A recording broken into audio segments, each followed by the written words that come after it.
Below the vaulted dome and dark wood beams of a church in Colorado Springs, a gay men's choir rehearsed for a concert that's taken on new meaning after a LGBTQ nightclub became the site of a gruesome shooting that killed 5 and wounded 17. OC there is no peace on earth, I said, the chorus sang. OC for hate is strong and mocks the song of peace on earth. The old lyrics that rang through the halls of the First Congregational Church were haunted by new memories of the November 21st violence at Club Q. The sound of screams over club music, the sight of bullet wounds plugged by napkins and people pleading with their friends to keep breathing. In the 13 days since the shooting, Colorado Springs LGBTQ community has worked to collect itself and forge ahead. Patrons of Club Q, those who survived the rampage as well as regulars who weren't there last Saturday, have organized donation drives for victims' families, leaned on queer-affirming clergy and renewed their commitments to LGBTQ spaces and organizations, including Out Loud Colorado Springs Men's Chorus.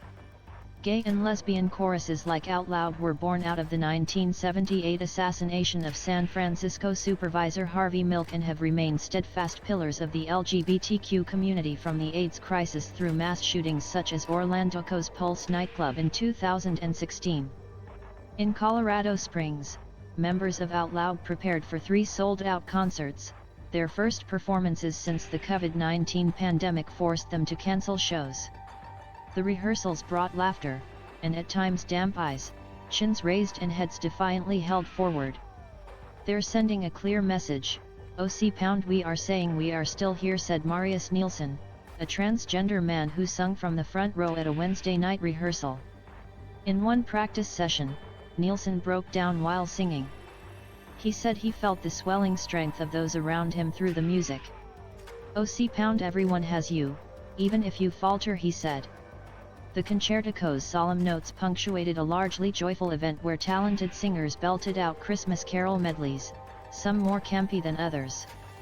Members of the chorus dressed as the robed 3 kings but in feathery, neon scarves and struck go-go dancer poses. Another performer wearing cloth-style short shorts swooned over Santa. OC we will grieve, we will feel anger and sadness, and in the midst of that we will feel joy and hope, said Bill Loper, the concert's artistic director. Standing 3 rows back from Nielsen, Rod Gilmore said the choir was keeping him going.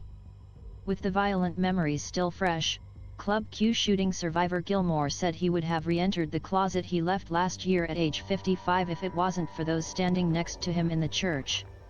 OC Idaco's given me solace and a comfortable feeling that relaxes me and makes me feel like I come a whole of something, not just a part, Gilmore said.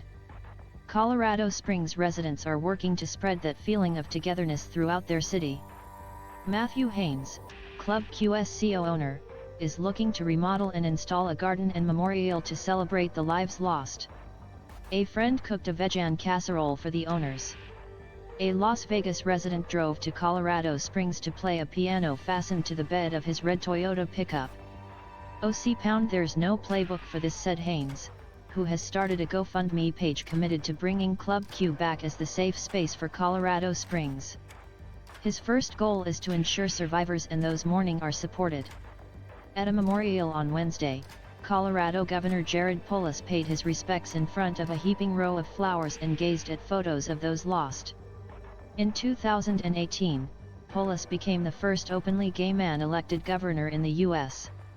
A retired teacher who worked near Columbine High School during the 1999 mass shooting there dropped off flowers next to a stuffed pink flamingo and said he worried these tragedies have become so commonplace that people have become desensitized. Amidst vigils, marches, and outpourings of support on social media, Aaron Cornelius is among those in Colorado Springs demanding the tragedy be mourned and remembered.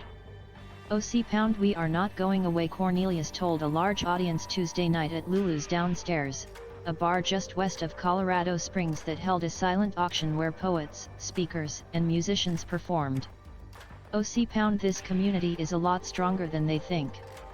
They think we are vulnerable, they think we are weak.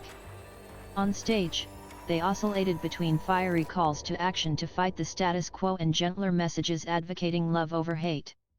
The faces of audience members were illuminated by candles as they chanted, OC I am valid. I deserve to be safe. I may be afraid, but bravery is going out and living in the face of fear. I am brave. I am brave. During the auction, a self-described OC later-in-life lesbian pastor perused bespoke wine bottles labeled with Club Q and the date of the massacre, as well as gift cards for haircuts and a dog bandana reading, OC I Heart My Dads. Wyatt Kent, a drag queen who performed at Club Q the night of the shooting, read poems and anecdotes penned by their partner, Daniel Aston, who was killed while working behind the bar. In one anecdote, Aston, who was a transgender man, wrote of moving to Colorado Springs from Tulsa, Oklahoma, and how he had grown into himself. I less of a doormat, I more assertive, I have a job as a bartender that I love. I no longer want to die. Kent then read one of Aston's poems, which Kent described as Aston helping the community move forward. Some things never make any sense, like salmon downstream, like sweat rolling down your sleeve. That echoes just the way these things go. All of that is part of healing, the laughing, the crying, all of it. And then just being together. After something like this, you just naturally want a human to be with, event organizer Kitty Kilner said. That mixture of pride and rage, laughter and tears, is what Out Loud aims for in their upcoming holiday concerts. Music is magical, chorus member Josh Campbell said. We aren't caught talking to each other, but we connect on an emotional level.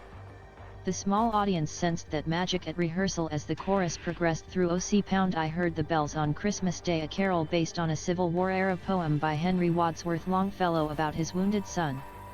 Their despair lifted as the music pulled toward resolution. Then pealed the bells more loud and deep, God is not dead, nor doth he sleep. The wrong shall fail, the right prevail with peace on earth. AP writer Sam Metz contributed from Salt Lake City.